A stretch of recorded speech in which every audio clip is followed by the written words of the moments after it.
Sonipat gang war में मारे गए बम्बिहा गैंग के गैंगस्टर दीपक मान की आज के इस वीडियो में हम आपको पूरी कहानी बताएंगे।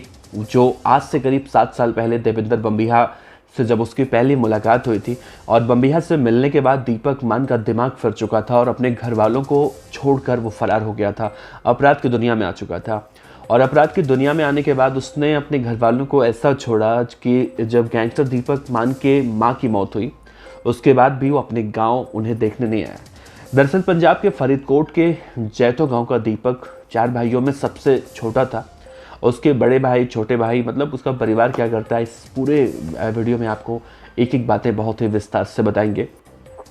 तो बम्बिहा गैंग के दीपक मान की पूरी कहानी आज हम बताने वाले हैं, जो आपको शायद इंटरनेट पर मिलने वाली नहीं है। उस दीपक मान की कहानी जिसे 2 दिन पहले लॉरेंस बिश्नोई के साथी गोल्डी ने अमेरिका में बैठकर मरवा दिया। साथ ही आपको बताएंगे इस पूरे मामले से जुड़ी हुई एक एक बातें, जो केस का अपडेट है, सब कुछ। तो इस वीडियो के अंत तक बने रहिएगा। नमस्ते, मेरा नाम है देवनाथ। 1 अक्टूबर की तारीख थी और शाम के करीब 5 बज रहे थे। हरसाना का रहने वाला किसान जतवीर सिंह अपने खेत में पहुंचा सिंचाई करने, तो उन्हें रजवाहे के पास एक युवक की वहां पर लाश दिखी। तो उन्होंने इस पूरे मामले की जानकारी सोनीपत सदर थाने को दी कि उनके खेत के पास एक शव मिला है। दरअसल वो किसान जो थे वो लोगों का खेत आधे पट्टे पर लेकर खेती करते थे। पुलिस को बताते हैं कि खेत की सिंचाई करने जब वो गए थे तो उन्होंने देखा कि ये लाश पड़ी हुई है और बहुत ज़्यादा वो डर गए। पुलिस ने जब इस लाश की जांच पड़ताल में सामने आया कि ये जैतो स्थित मंडी का रहने वाला गैंगस्टर दीपक मान है, जो पंजाब पुलिस का हिस्टर बदमाश था। उसके सिर पर और सीने में कई गोलियां उस वक्त मारी गई थी। पुलिस ने उस किसान के बयान पर हत्या का मुकदमा इस मामले में दर्ज किया और उसके थोड़ी देर के बाद दीपक मान की हत्या की जिम्मेदारी भी सोशल मीडिया पर ली जाती है गोल्डी बराड़, जो लॉरेंस बिश्नोई का साथी है, उसके द्वारा। और उसने जिम्मेदारी में बाकायदा सोशल मीडिया अकाउंट से जो ली थी उसमें कहा था कि एक एक लोगों को चुन चुन कर मारा जाएगा। जिसके बाद हरियाणा और पंजाब के अपराध की दुनिया में एक सनसनी सी मच गई, क्योंकि गोल्डी बराड़ ने जो शब्द लिखे थे कि एक एक को चुनकर मारेंगे, तो यहीं से पुलिस का माथा ठनका। फिलहाल इस गैंग वॉर के बाद पुलिस मामले की तफ्तीश पूरे दिन करती रही और शाम होते होते गोल्डी बराड़ गैंग के चारों शूटर, जिनका इसमें हाथ था, पुलिस के साथ मुठभेड़ हुई, गिरफ्तार हुए। एक तरफ पुलिस शूटरों को मुठभेड़ में गिरफ्तार कर रही थी तो दूसरी तरफ गैंगस्टर दीपक मान के पोस्टमार्टम की तैयारी को लेकर जद्दोजहद चल रही थी। शाम के करीब 3:30 बज चुके थे। अब तक पंजाब से जो गैंगस्टर दीपक मान के परिवार के लोग हैं वो भी पहुंच चुके थे, लेकिन उसका पोस्टमार्टम कल नहीं हो पाया था और आज कहा जा रहा होगा। तो ये गैंगस्टर दीपक मान के केस में अपडेट था।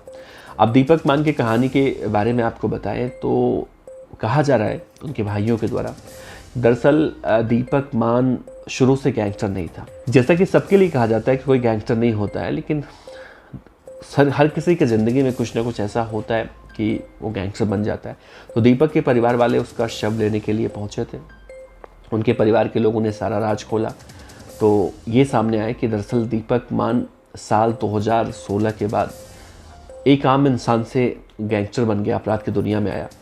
और उसकी ज़िंदगी में दरअसल हुआ ये था कि उसकी मुलाकात पंजाब के कुख्यात गैंगस्टर देवेंद्र बम्बिहा से हुई और उस वक्त देवेंद्र बम्बिहा का अपराध की दुनिया में अगर कहें तूती बोला करता था तो शायद गलत नहीं होगा।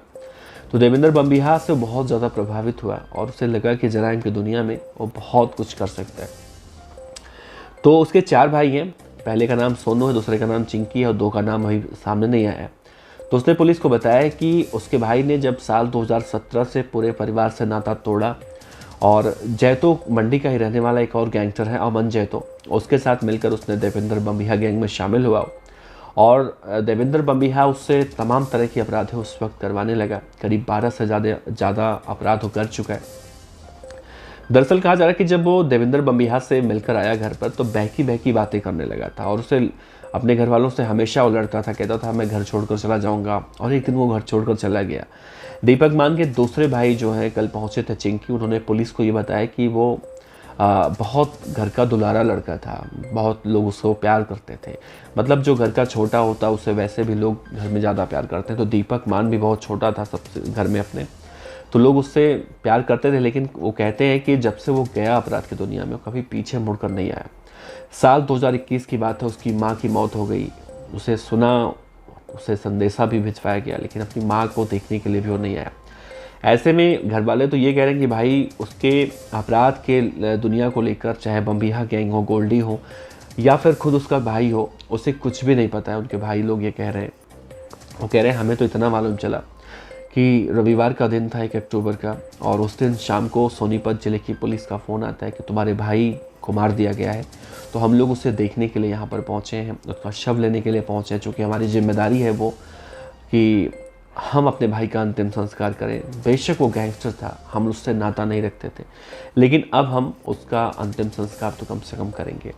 तो कहा जा रहा है कि आज उसके शव का पोस्टमार्टम होगा खानपुर में, क्योंकि कल नहीं हो पाया था, कल छुट्टी थी और उसके परिवार के लोग भी देर से आए थे। तो ये जानकारी निकल कर सामने आई है और पोस्टमार्टम के बाद उसके शव को पंजाब के फरीदकोट में लेकर जाएंगे और वहाँ पर जाकर उसका अंतिम संस्कार किया जाएगा।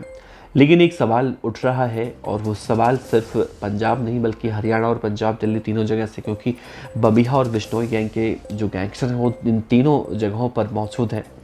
और कहा जा रहा है कि दीपक मान के हत्या के बाद बम्बिहा गैंग, जिसका मुखिया है लकी पटियाल, जो आर्मेनिया में बैठा हुआ है, वो बदला जरूर लेगा और बदले की खातिर गैंग वॉर की आशंका भी जताई जा रही है। ये थी गैंगस्टर दीपक मान की कहानी, जिसे गोल्डी बराड़ ने बहुत ही बेरहमी से मरवा दिया। इस केस में जैसे कुछ आगे और निकल कर आएगा आप तक जरूर पहुंचाएंगे। नमस्ते, जय हिंद।